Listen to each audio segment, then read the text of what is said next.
E parece estar pintando um Palmeiras e Corinthians na final do Campeonato Paulista, se bem que com tantas zebras, talvez seja arriscado dizer isso. No vídeo de hoje do canal do Nicola, quero repercutir a classificação do Corinthians com folga em cima do Red Bull Bragantino.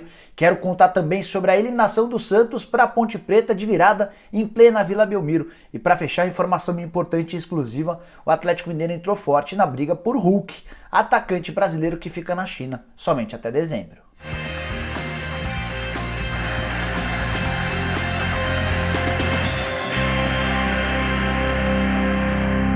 E aí pessoal, eu sou o Jorge Nicola, bem-vindos a mais um vídeo do canal. E antes de passar as informações que eu prometi agora há pouco, dá uma olhada nesse recado que eu tenho pra você. Graças à criação do canal do Nicola, todo dia eu tô aqui falando sobre futebol. Você não tem noção de quanto é gratificante poder viver desse meio. E existem outras formas de ganhar dinheiro, mesmo se você não tiver nascido com talento para virar um jogador de futebol. E se você quiser aprender a lucrar assistindo a jogos de futebol imediatamente e absolutamente de graça, é só clicar no link da descrição desse vídeo. Aí você vai acessar o melhor canal do mundo de trade esportivo chamado Full Trader Sports. E olha que legal, se você acessar agora mesmo o canal do YouTube da Full Trade, você ainda vai ter direito, se inscrevendo por lá, a um presente surpresa. Não fique fora dessa. Bora começar o vídeo falando sobre as semifinais do Campeonato Paulista que estão definidas. Os dois jogos marcados para domingo, um às 16 e outro às 19. O André Sanches, presidente do Corinthians, me confirmou um pouquinho antes de eu gravar esse vídeo que o Corinthians entra em campo para enfrentar o Mirassol na Arena Corinthians às 19 horas, ou seja, a partida da TV Globo novamente será do Palmeiras. Palmeiras e Ponte Preta a partir das 16 horas no Allianz Parque. Corinthians e Palmeiras jogam em casa com a vantagem do mando porque tiveram campanhas melhores do que os adversários, mas vale a lembrança de que em caso de empate a decisão vai para os pênaltis. E, por falar em favoritismo, tudo indica uma final de Campeonato Paulista entre Palmeiras e Corinthians, os dois mais fortes, os dois de maior investimento, os dois com mais recurso técnico, mas a julgar pelo que aconteceu nas quartas de final, é bom que Palmeiras e Corinthians entrem espertos na decisão. Isso porque nos 4 confrontos das quartas de final, só um teve aquele com melhor campanha classificado, no caso o Palmeiras contra o Santo André, vitória por 2-0 e vitória bem apertada, muito mais do que indica o placar. O Palmeiras marcou o primeiro gol só aos 42 minutos do segundo tempo e foi fazer o 2-0 aos 48. Todos os outros 3 resultados tiveram time com pior campanha na fase de grupos se classificando, ou seja, times que atuaram como visitantes. Corinthians contra o Red Bull Bragantino, daqui a pouco eu falo sobre ele. Ponte Preta em cima do Santos na Vila Belmiro, além de Mirassol enfrentando o São Paulo em pleno Morumbi e despachando o tricolor. A maior virada do Paulistão, assim dá para resumir o atual momento da Ponte Preta, que é uma das semifinalistas e alguns dias atrás, coisa de 10 dias atrás, estava muito ameaçada de rebaixamento. Era a lanterna do Campeonato Paulista na volta, pós-pandemia. O time tinha 3 pontos de desvantagem em relação ao primeiro time fora da zona do rebaixamento e tinha 2 jogos bem complicados contra Mirassol e Novo Horizontino, 2 times brigando por classificação. Mirassol inclusive se classificou e é um dos semifinalistas.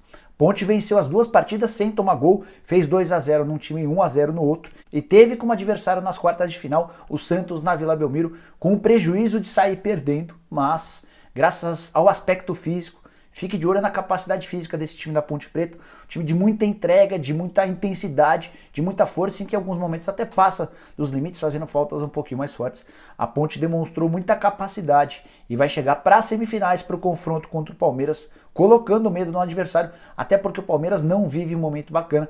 Já a Ponte vem de 3 vitórias seguidas, não perdeu na retomada do campeonato e só tomou um único gol marcado pelo Marinho. Só alguns destaques individuais nesse time da Ponte Preta. Primeiro deles, o Bruno Rodrigues, para mim o grande nome da partida. Também gostei bastante da atuação do Moisés, que acaba de ser contratado do Concórdia, estava jogando em Santa Catarina e marcou seu primeiro gol com a camisa da Ponte Preta. Deixaram ótima impressão nessa partida da Vila Belmiro.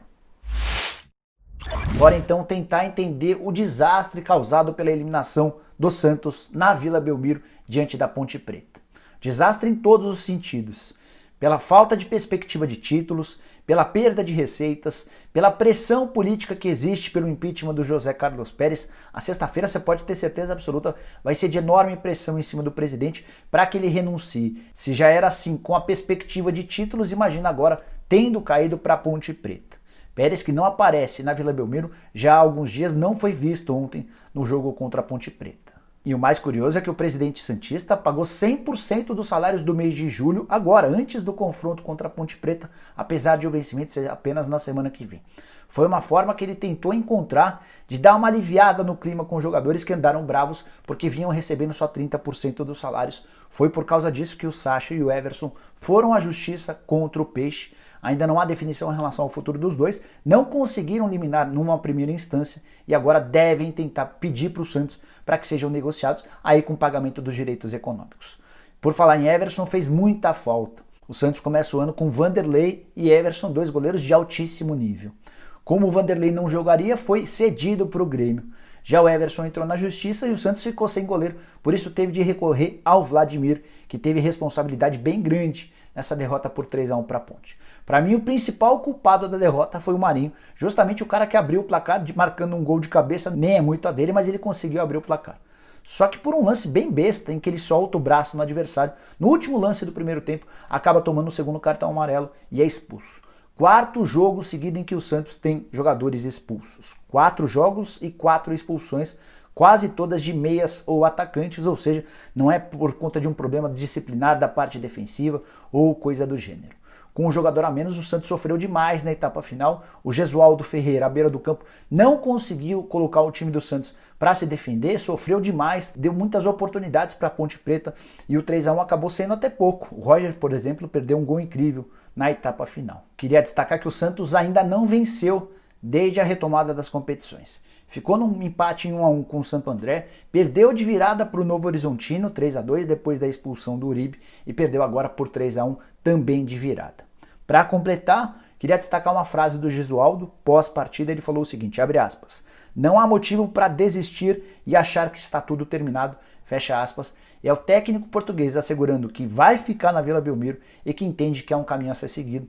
Imagino que a pressão em cima do português também vai ser grande. É óbvio que o José Carlos Pérez é o grande alvo, mas não vou ficar surpreso se começarem os burburinhos de que Gesualdo deve ser demitido. Agora falar sobre a classificação do Corinthians, a mais folgada de todos os 4 jogos. Quem diria, hein? E eu, pelo menos, imaginava que o Corinthians não era nem favorito no confronto contra o Red Bull. Acabei caindo do cavalo. O Corinthians passou com alguma folga em relação ao time de melhor campanha na fase de grupos.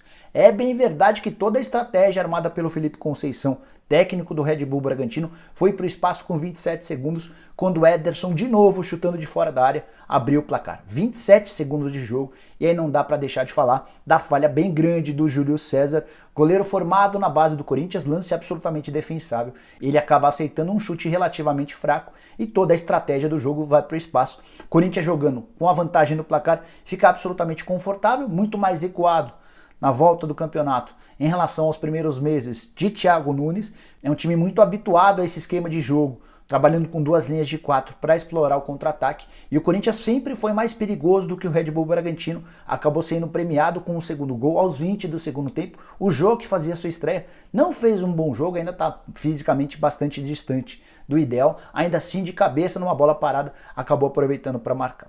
Queria destacar as atuações do Ederson, não só pelo gol, mas pela dinâmica do jogo, do Matheus Vital, que foi a grande surpresa no time titular e fez bom jogo.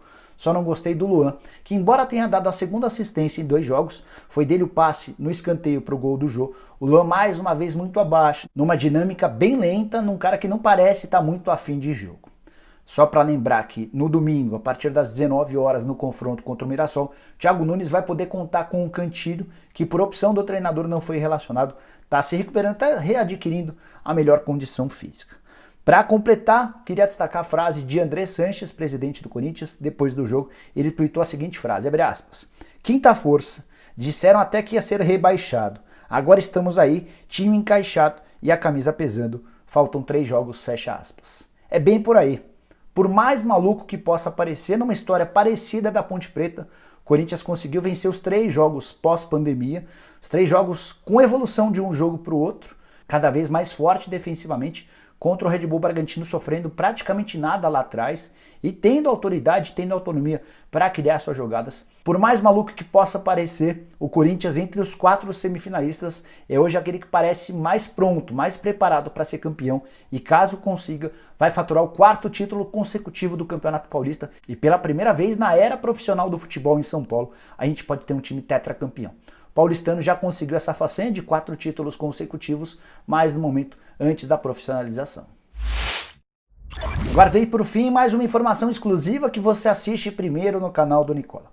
Hulk, atacante de 34 anos de idade, que está de saída do Xangai SPG, fica somente até dezembro, quando acaba seu contrato, foi procurado nos últimos dias por Alexandre Matos. O Matos conseguiu o telefone do Hulk e já telefonou para ele para explicar primeiro o atual momento do Atlético Mineiro, com apoio forte do Rubens Menin, da MRV, e do Ricardo Guimarães, dono do BMG, e como esses dois podem fazer com que o Atlético continue crescendo e tenha aspirações bem fortes para o ano de 2021, quando o Hulk poderia ser contratado. É óbvio que o Atlético não tem condição de pagar o atual salário do Hulk, que gira na casa de 9 milhões de reais por mês. Mas nem o Palmeiras, que é outro candidato a contratar o Hulk, tem essa capacidade. Ninguém no Brasil tem, né? O Hulk até tem propostas para continuar na China, não no Xangai SPG. Ele deu uma entrevista recente ao Lance, contando da proposta da China, de ofertas de Portugal, Turquia, Espanha, Itália, Alemanha, enfim. Tem proposta de tudo quanto é lugar. Mas o Hulk já deu sinais de que está disposto a voltar ao futebol brasileiro. Já fez o pezinho de meia dele, já ganhou muitos milhões de reais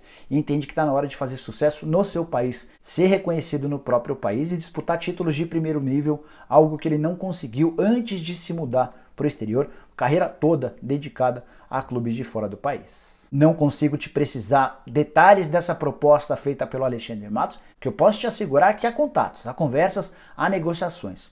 Palmeiras já acionou a Marisa Lígia, que é a advogada do Hulk. Há uma conversa em andamento por parte do Palmeiras. O Palmeiras tem a seu favor o fato de o Hulk ser torcedor do Palmeiras, isso é declarado. O Hulk chegou a visitar a academia de futebol do Palmeiras, esteve num jogo no Allianz Parque. E outro trunfo que o Palmeiras tem é o fato de os 3 filhos do Hulk estarem morando na cidade de São Paulo, desde que houve a separação do Hulk com sua ex-esposa.